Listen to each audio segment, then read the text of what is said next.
Hello everyone. आप सभी लोगों का बहुत बहुत स्वागत है आज के इस हमारे क्लास में। तो जो लोग भी क्लास में पहली बार जुड़े हैं तो प्लीज़ चैनल को सब्सक्राइब करेंगे, बेल आइकन को प्रेस करेंगे ताकि वीडियो का नोटिफिकेशन डेली आप सभी लोगों को मिल सके। तो आज के इस क्लास में हम लोग ना टॉप 15 प्रश्नों को देखेंगे। ठीक है, सारे प्रश्न इंपॉर्टेंट रहेंगे। जो लोग भी जुड़े हुए हैं सभी लोग लास्ट तक जरूर बने रहेंगे। ठीक है, एक बार क्लास को जल्दी से आप लोग शेयर कर दीजिए, बिना देरी के हुए क्लास को शेयर करेंगे एंड वीडियो को लाइक करिए जल्दी से। सभी लोग जल्दी से जुड़िए, क्लास को शेयर करिए, वीडियो को लाइक करेंगे। और उम्मीद है सभी लोग अच्छे होंगे, अच्छे से आप सभी लोगों की पढ़ाई चल रही होगी। तो हम लोग चलते हैं, आगे बढ़ते हैं। वेरी वेरी गुड मॉर्निंग जितने भी लोग जुड़े हैं, तो लास्ट तक जुड़े रहिएगा। लास्ट में अपना स्कोर बताइएगा कि कितना आपने सही किया हुआ है। चलिए हम लोग चलते हैं, पहले क्वेश्चन को देखते हैं। बताएंगे किसके इलाज में कीमोथेरेपी उपयोग किया जाता है। दोस्तों सभी लोग बताएंगे किसके इलाज में, बताना है आप लोगों को कीमोथेरेपी उपयोग किया जाता है, बताना है। एक बार आंसर करिए, किसके इलाज में किया जाता है कीमोथेरेपी का उपयोग, आंसर करिए। ठीक है, कैंसर में, ट्यूबरकुलोसिस यानी कि टीबी में, हेपेटाइटिस ए में, अर्थराइटिस में। तो क्या हो जाएगा, आसान क्वेश्चन है, यानी कि ऑप्शन ए आप लोगों का राइट आंसर होगा यहाँ पे।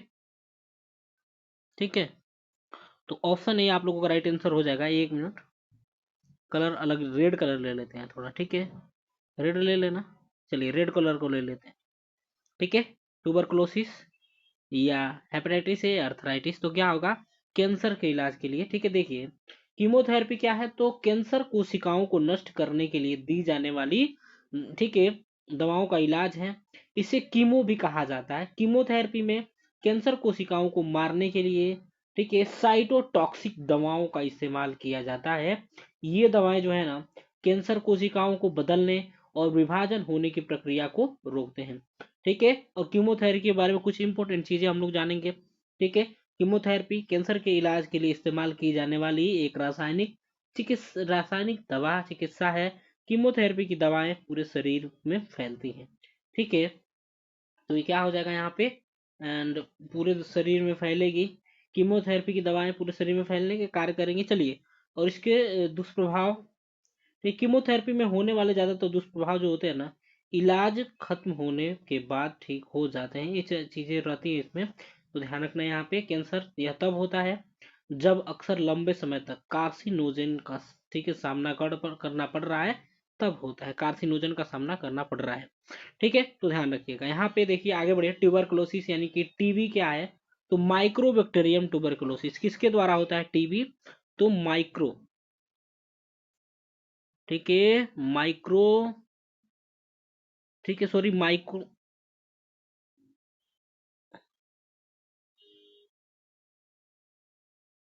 ठीक है,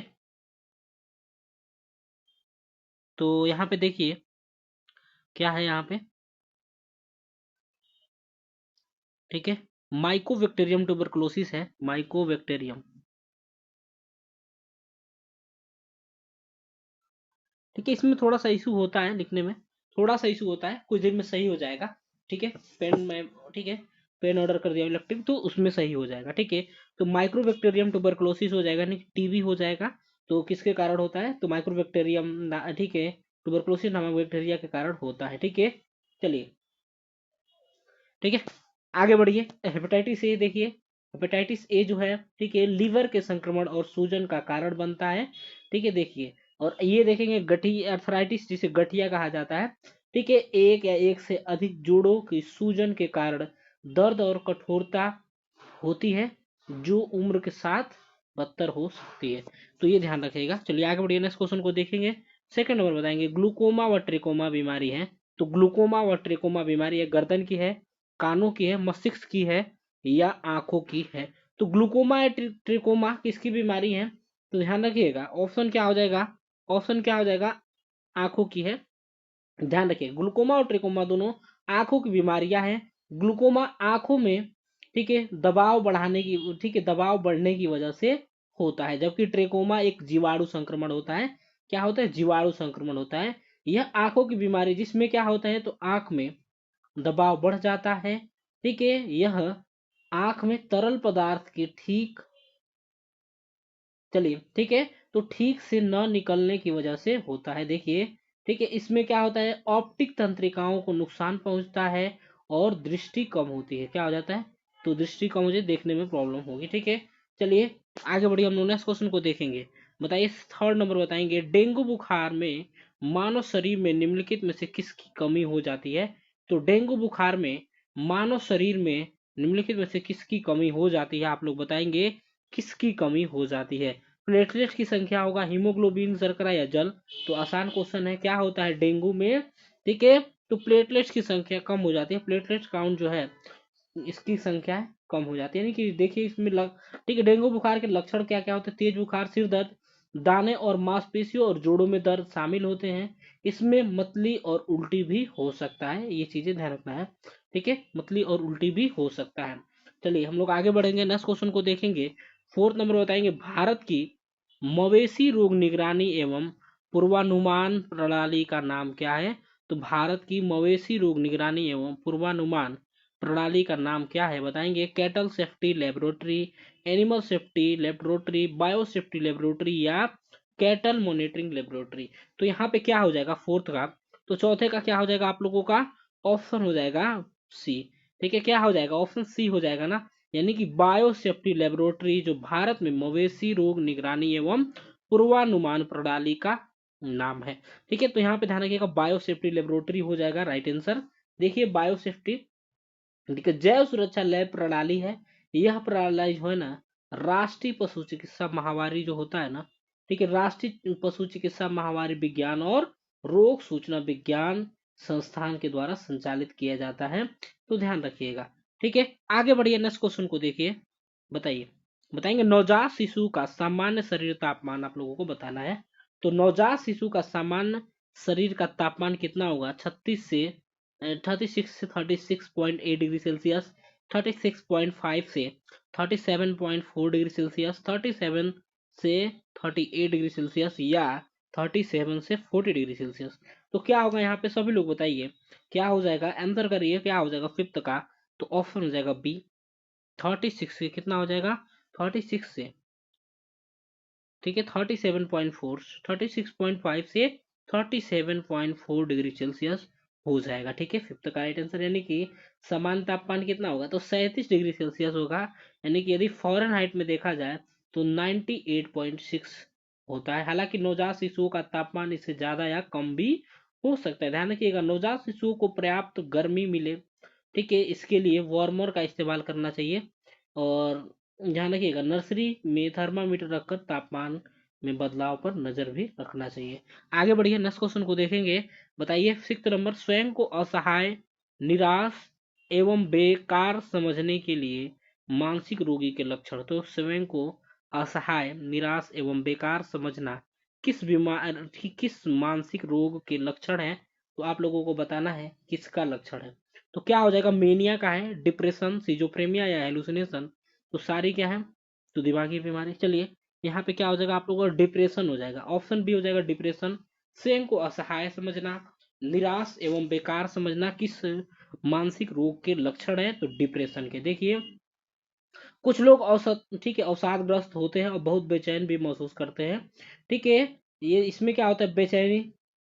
ठीक है, इसमें हर समय डिप्रेशन में क्या हो जाता है, तो बेचैन रहेंगे, चिंतित, भयभीत महसूस कर सकते हैं और बाहर जाने वाले लोगों के आसपास रहने में भी कठिनाइयां हो सकती हैं। ठीक है, तो इसमें क्या होता है, तो इसमें मुंह सूखेगा, पसीना आएगा, पसीना आना, सांस फूलना और पेट मरोड़ जैसी कई शारीरिक लक्षणें होती हैं डिप्रेशन में। मेनिया क्या होता है, मेनिया को समझेंगे। ठीक है, देखिए मेनिया असामान्य रूप से और लगातार चिड़चिड़े मूड की स्थिति को संदर्भित करता है, जो अक्सर उत्तेजना, अति सक्रियता, ठीक है, अति आशावाद, भव्यता या बिगड़ने का निर्णय होता है। तो ये चीजें इसमें ध्यान रखेंगे मेनिया में। देखिए, ठीक है, तो सिजोफ्रेनिया के बारे में देखेंगे। सिजोफ्रेनिया जो है ना, सिजोफ्रेनिया में मरीज के विचार या अनुभव ऐसे हो जाते हैं जिसका वास्तविकता या सच्चाई से कोई संबंध नहीं होता है। क्या बोलेगा क्या करेगा इसका कुछ लेना देना नहीं रहता है। चलिए, तो हेलुसिनेशन क्या होता है, हेलुसिनेशन समझेंगे। तो मतिभ्रम, हेलुसिनेशन जिसे मतिभ्रम कहते हैं, जब कोई व्यक्ति कुछ ऐसा देखता है, सूंघता है, सुनता है और महसूस करता है या चखता है जो वायरस में मौजूद नहीं होते हैं, तो उसे कहा जाता है क्या, हेलुसिनेशन। चलिए आगे बढ़िए, नेक्स्ट क्वेश्चन को देखेंगे। डिप्सोमेनिया, ठीक है। डिप्सोमेनिया का अर्थ क्या होता है, सभी लोग बताएंगे। डिप्सोमेनिया, ठीक है, का अर्थ क्या होता है। मेन्यू स्थिति, ठीक है, मेनी की स्थिति, कंपल्सिव ड्रिंकिंग, या ठीक है साइकोमीटर गतिविधि का बढ़ जाना, एवं रोगी का ज्यादा बातें करना, या ऑप्शन डी क्या हो जाएगा, एक स्थिति जिसमें रोगी में एकांतर रूप से मेनिया व डिप्रेशन के लक्षण, ठीक है, एनास्टोमोसिस है। तो यहाँ पे क्या हो जाएगा, सेवन का ऑप्शन बी हो जाएगा। सेवन का क्या हो जाएगा दोस्तों, ऑप्शन बी हो जाएगा, यानी कि कंपल्सिव ड्रिंकिंग। देखिए, ठीक है, डिप्सोमेनिया क्या होता है, तो एक शब्द है जिसका इस्तेमाल शराब या किसी और ड्रग के नियंत्रित की लालसा को बताने के लिए किया जाता है। डिप्सोमेनिया शब्द ग्रीक भाषा यानी कि डिप्सो और मेनिया से मिलकर बना हुआ है। डिप्सो का मतलब क्या होता है, प्यास, और मेनिया का मतलब होता है क्या, पागलपन या उन्माद, ठीक है। तो ये देखिएगा, ठीक है, इसमें ये होता है। चलिए, कंपल्सिव ड्रिंकिंग क्या होता है, तो कंपल्सिव ड्रिंकिंग को ऑब्सेसिव कंपल्सिव, ठीक है, ड्रिंकिंग भी कहा जाता है, यानी कि ओसीडीएस कहा जाता है इसे, ध्यान रखिएगा, वो ऑब्सेसिव कंपल्सिव, ठीक है, ड्रिंकिंग, ठीक है, ठीक है, ड्रिंकिंग डिसऑर्डर इसे कहा जाता है, ध्यान रखिएगा। तो क्या हो जाएगा, यह एक ऐसी स्थिति है जिसमें शराब पीने की लालसा और शराब पर निर्भर बहुत ज्यादा हो जाता है व्यक्ति। शराब की ठीक है लत में क्या होता है, व्यक्ति शराब से दूर रहने के बाद भी शराब पीना चाहता है, ठीक है। तो ये चीजें ध्यान रखेंगे इसके बारे में। शराब की लत हो जाएगा, ठीक है, मस्तिष्क में प्रीफ्रंटल कार्टिलेज प्रभावित होता है शराब की लत से। यह मस्तिष्क का वह हिस्सा है जो विचारों और गतिविधियों को व्यवस्थित करने, निर्णय लेने और समय का प्रबंधन करने में मदद करता है। आगे बढ़िए, यहाँ पे देखिए मेनी की स्थिति क्या है, तो द्विध्रुवी विकार, ठीक है, क्या होता है, तो द्विध्रुवी विकार का एक लक्षण होता है। इसे गंभीर उन्माद यानी कि मेनिया साइकोसिस भी कहा जाता है। यह एक मानसिक स्वास्थ्य स्थिति है। इसमें मूड, ऊर्जा, विचार और व्यवहार में गहरा बदलाव आ जाता है। ये चीजें ध्यान रखना है, ठीक है। चलिए, तो आगे बढ़िए, ठीक है, आगे बढ़िए ना, इस क्वेश्चन को देखेंगे, बताएंगे 8 नंबर, मस्तिष्क तथा मेरुरज्जु पर चढ़ी हुई झिल्ली में सूजन आने, ठीक है, आ जाने से होने वाला रोग बताइए। सभी लोग क्या है, आंसर करिए। ल्यूकोमेनिया, पैरालिसिस, स्क्लेरोसिस, या ठीक है मेनिंजाइटिस। तो सभी लोग बताइए यहाँ पे क्या हो जाएगा, सभी लोग आंसर करिए फटाफट से, आंसर कर दीजिए क्या हो जाएगा।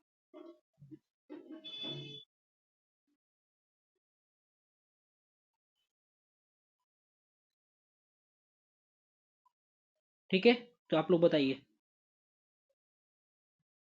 ओके, तो क्या हो जाएगा यहाँ पे आप लोगों का, ऑप्शन क्या हो जाएगा, तो ऑप्शन हो जाएगा डी, यानी कि मेनिंजाइटिस हो जाएगा। क्या हो जाएगा, तो मस्तिष्क तथा मेरुरज्जु पर चढ़ी झिल्ली में सूजन आ जाने से होने वाला रोग कौन सा होता है, मेनिंजाइटिस होता है। तो देखिए ये क्या होता है, ठीक है, यह एक गंभीर बीमारी है और इसका तुरंत इलाज, इसमें देखिए क्या होता है, इलाज इंपॉर्टेंट होता है।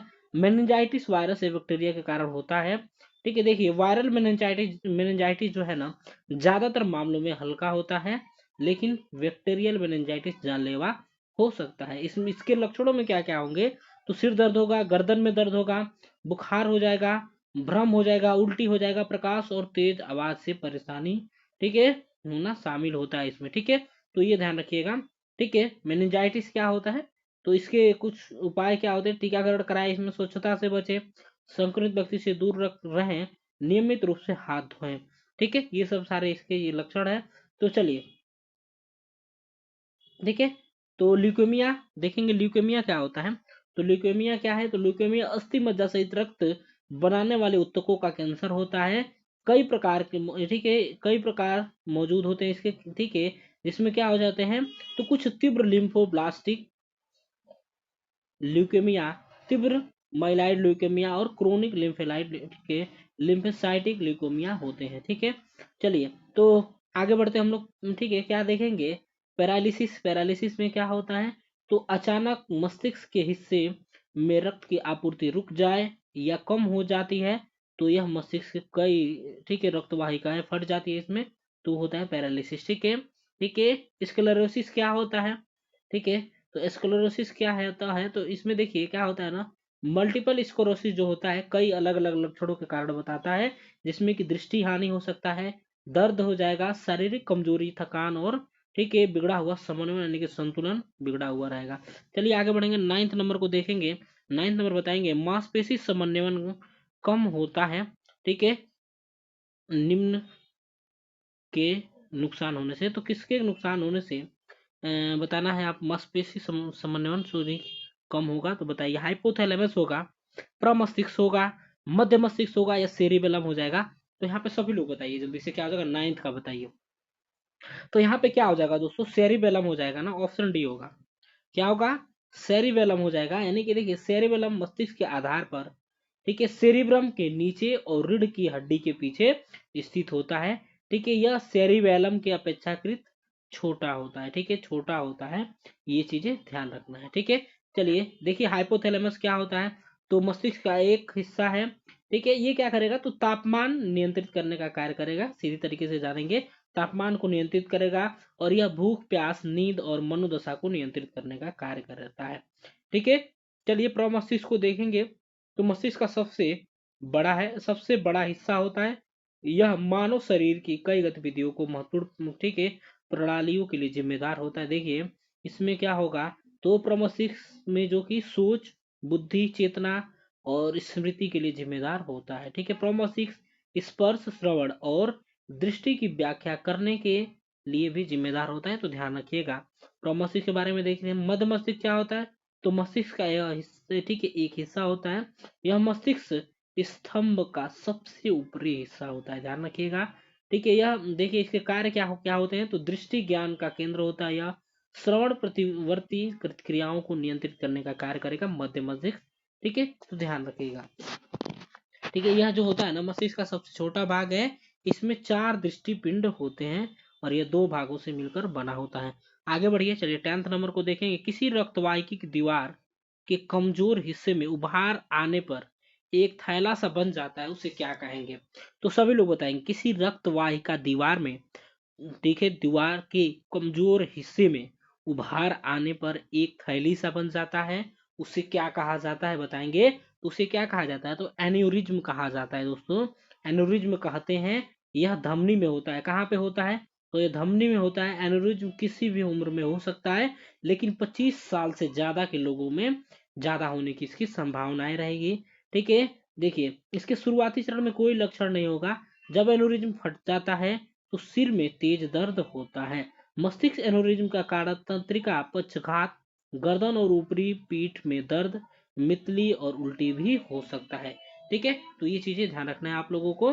चलिए स्क्लेरोसिस, ठीक है, सॉरी यहाँ पे क्या, एथिरो स्क्लेरोसिस जो है ना, यह एक बीमारी है जिसमें रक्त वाहिकाएं की दीवार में प्लॉक, ठीक है, प्लॉक जमा हो जाता है। क्या हो जाता है, प्लॉक जमा हो जाता है। यह प्लॉक जमा होना रक्त वाहिकाओं को कमजोर बना देता है। चलिए तो देखेंगे यहाँ पे क्या है, एनास्टोमोसिस क्या है, तो एनास्टोमोसिस 2 संरचनाओं के बीच बनाया गया कनेक्शन होता है। यह सर्जिकल प्रक्रिया है, यह क्या है, सर्जिकल प्रक्रिया है, ठीक है, ध्यान रखिएगा।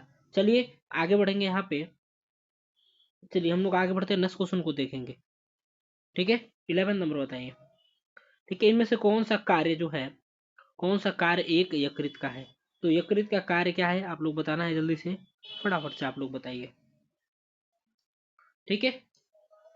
तो क्या हो जाएगा, कार्बोहाइड्रेट का इलिमिनेशन, पित्त रस को गाढ़ा करना, प्लाज्मा प्रोटीन का सिंथेसिस, या ठीक है कोलिसिस्टोकाइनिन का स्रावण करना। तो यहाँ पे क्या हो जाएगा, ऑप्शन सी हो जाएगा ना, क्या हो जाएगा, ऑप्शन सी हो जाएगा, यानी कि प्लाज्मा प्रोटीन का सिंथेसिस हो जाएगा। यह ज्यादातर कहाँ होगा, यकृत में होगा, यकृत में होता है। यह प्लाज्मा प्रोटीन जो है रक्त प्लाज्मा में पाए जाने वाला प्रोटीन होते हैं।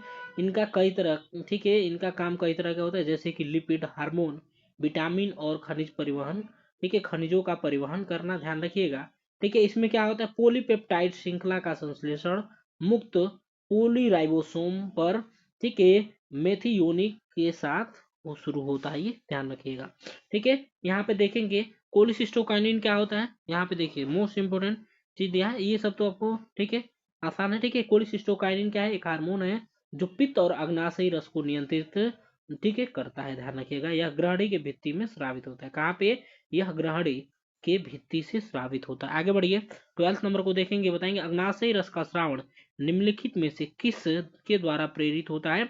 तो अग्नाशयी रस का स्रावण निम्नलिखित में से किसके द्वारा प्रेरित होता है, ठीक है, इंट्रोकाइनेज के द्वारा, कोलिसिस्टोकाइनिन, ट्रिप्सिनोजन या ठीक है सिक्रेटिन। तो सभी लोग यहाँ पे बताइए, ठीक है क्या हो जाएगा, सभी लोग यहाँ पे बताइए क्या हो जाएगा यहाँ पे 12th नंबर का। ठीक है,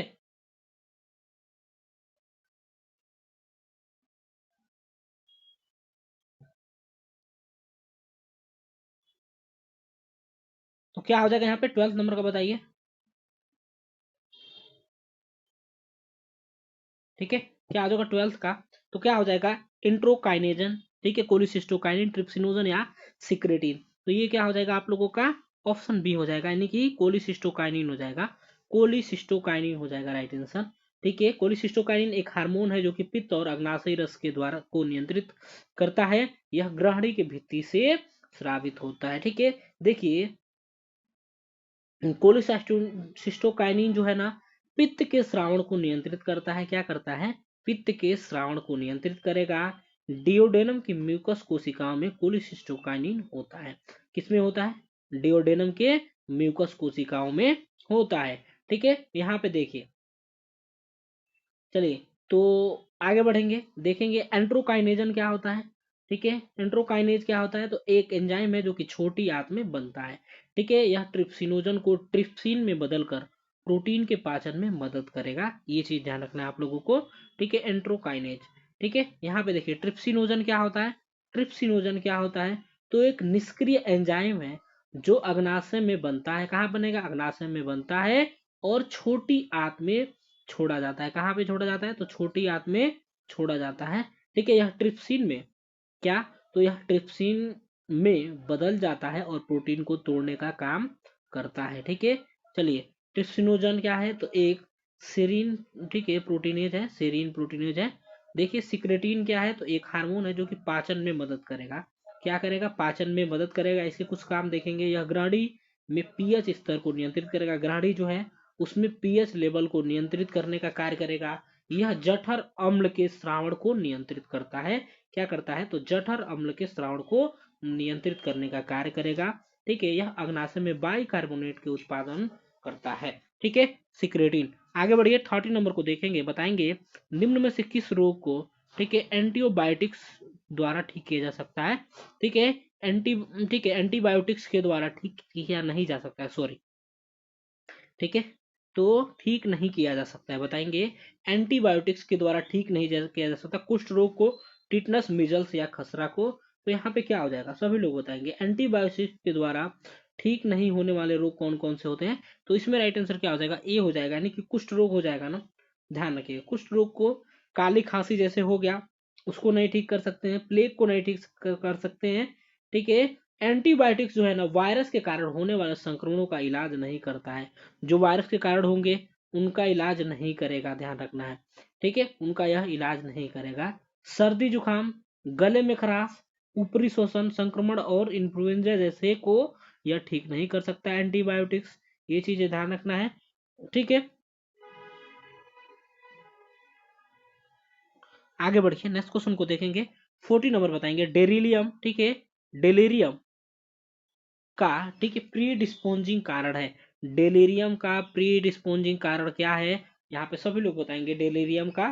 ठीक है, यानी कि डेलेरियम क्या है, तो एक अचानक उतार चढ़ाव वाला और आमतौर पे ठीक हो जाने वाला मानसिक, ठीक है, कार्यकलाप संबंधी विकार है, ध्यान रखना है। ठीक है, ये चीजें ध्यान रखना है। तो इसका राइट आंसर क्या हो जाएगा 14 का। ठीक है, 14 का क्या हो जाएगा, अत्यधिक शराब के सेवन, सिर की चोट, कुपोषण एवं डिहाइड्रेशन। ठीक है, क्या, कुपोषण एवं डिहाइड्रेशन। तो यहाँ पे क्या हो जाएगा, बताइए क्या हो जाएगा दोस्तों, तो क्या हो जाएगा 14 का आपका ऑप्शन डी हो जाएगा, उपरोक्त तो सभी होगा, सभी हो जाएंगे, यानी कि क्या होगा, अत्यधिक शराब का सेवन, सिर की चोट, कुपोषण एंड डिहाइड्रेशन। ठीक है, डिहाइड्रेशन, ठीक है, डिहाइड्रेशन। ठीक है, तो ये सभी है डेलिरियम का प्री डिस्पोजिंग कारण। ठीक है, आगे बढ़िए नेक्स्ट क्वेश्चन को देखेंगे और आज के हमारे लास्ट क्वेश्चन को देखेंगे, क्या हो जाएगा, वैक्सीन वायल मॉनिटर, यानी कि जिसे वीवीएम कह सकते हैं, वैक्सीन वायल मॉनिटर का उद्देश्य है, ठीक है, बताएंगे क्या हो जाएगा, यहाँ पे सुरक्षित परिवहन सुनिश्चित करें, वैक्सीन के नुकसान नुकसान को रोकना, ठीक है, सुरक्षित करें कि गर्मी में क्षतिग्रस्त टीकों को नहीं किया गया है, या आसान प्रशासन। तो 15 का सभी लोग यहाँ पे जल्दी से बताइए। व्यक्तिल वाइल मनी, ठीक है, वैक्सीन वाइल मॉनिटर है। वैक्सीन वाइल मॉनिटर देखिए यहाँ पे का उद्देश्य, मुख्य उद्देश्य क्या है, तो टीके की शीशे में ठीक है, शीशी में मौजूद वैक्सीन की क्षमता को बनाए रखना वैक्सीन वाइल मॉनिटर का काम होता है।